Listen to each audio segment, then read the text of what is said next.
I just find it so inconsistent. Kasi nung wala pang love team nila, laging family ang bukang bibig niya. Now, what McCoy? Now, what McCoy? Puro Elise nga ang mga sinasabi sa loob. Paano kung yun naman ang laman ng kanyang puso at damdamin?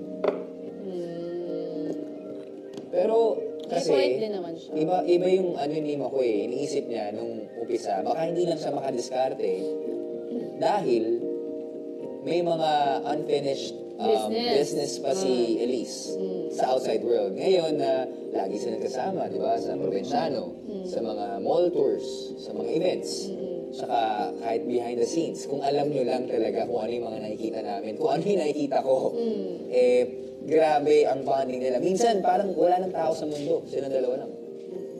Ano sila sa face na... Yes. At saka feeling ko kasi, si McCoy, after ng PBB, medyo yung pangarap niya para sa family niya, natupad din naman kasi ang daming trabaho. I mean, kahit pa paano naman siguro na ilagay niya na sa maayos na life yung family niya. Kahit pa paano. Kahit pa paano. So ngayon, baka naman binibigyan niya rin time yung sarili niya kaligayahan. Si Yung nga, nagkaroon ng fish pond eh. Pero ano daw sa pinsan niya?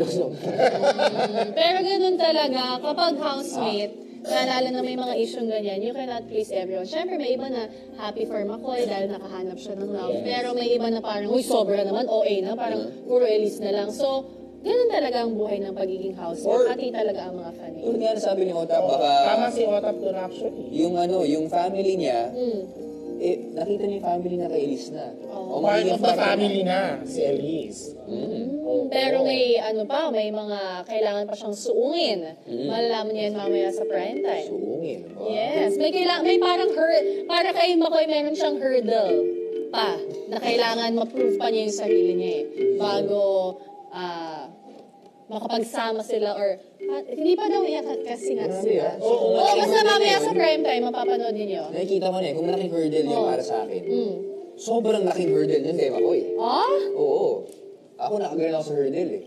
Si McCoy nakagalan yata. Grabe siya. Joke lang. Sasabi lang ako.